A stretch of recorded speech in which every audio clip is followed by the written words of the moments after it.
welcome back to my channel Biology Planet. In today's video we are going to discuss about the mitochondria. Means in our earlier videos we have already discussed about the structure of mitochondria. Today we will discuss the detailed structure of oxysomes and the functions of mitochondria. Okay, so let me draw the detailed enlarged structure of oxysome which are present, which are attached with the cristae, right? So in the mitochondria we have seen that there are cristae just like this.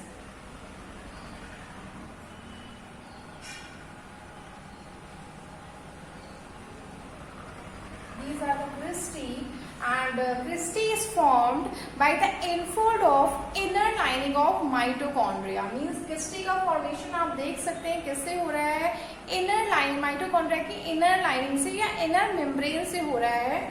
And this cristae, after this inner membrane is in contact with the matrix, right? This is cristae or crista, and it is in contact with the matrix. So this is matrix, right? And we have seen that there are small particles which are attached with the cristae. cristae से कुछ छोटे से particles attached होते हैं कुछ इस तरीके से, just like these small particles are attached with the cristae, and this part of the particle, these particles are generally known as oxysome.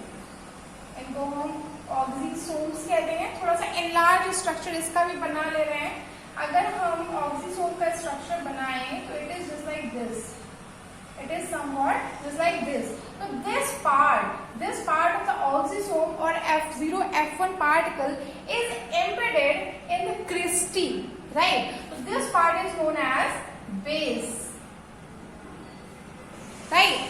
And just above the base there is another part which is known as stalk, and just above the stalk there is a circular part of the oxysome which is known as head, right? This base is also known as F0 particle.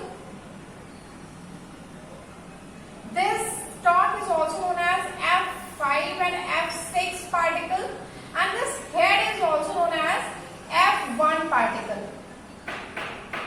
right?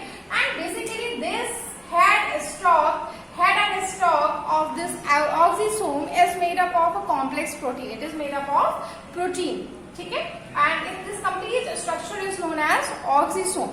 So let's see the structure. Actually this outer membrane of the mitochondria is made up of phospholipid and proteins, right? But it is permeable, right? And this inner membrane of cristae is made up of protein, and this inner membrane which is forming the crista, it is also made up of protein and phospholipids, but this membrane is not permeable. Means that it is not that much of permeable, and the proteins which are present here, it is also known as the electron transport channel. These proteins which are present here, they form the electron transport channel, right? And here the high energy molecule of proton, high energy protons are present here.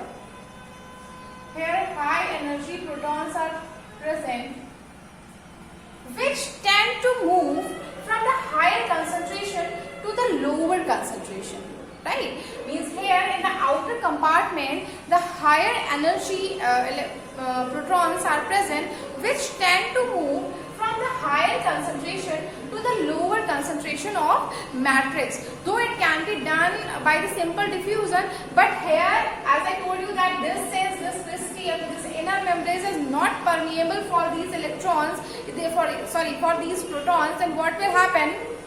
So these protons tend to move from its higher concentration to its lower concentration, but as this membrane is not permeable for these protons, then what happens actually?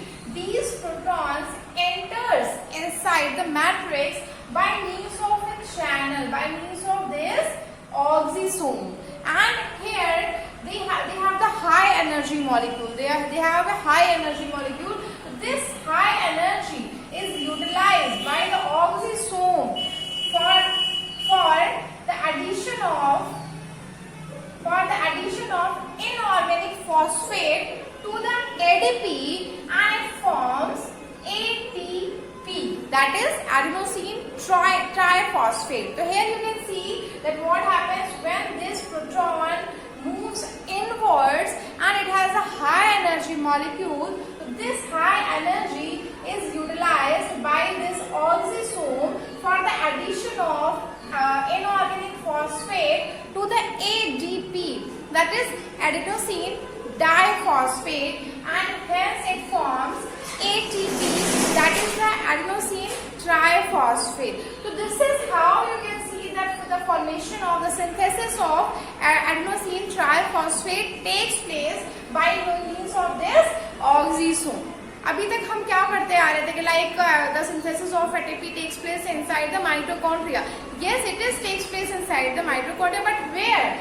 It takes place in the oxysomes, right? So oxysomes are responsible for the synthesis of ATP, that is adenosine triphosphate. That is why mitochondria is also known as the powerhouse of the cell, right? Now let's see the functions of mitochondria.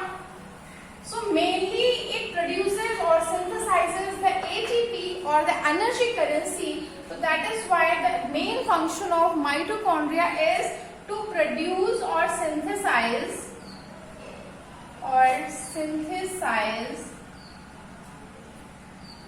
ATP, right? And the second main function of this mitochondria is in the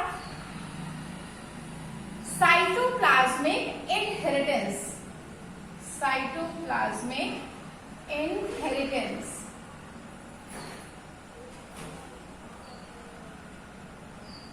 Cytoplasmic inheritance. It also helps in the vitellogenesis.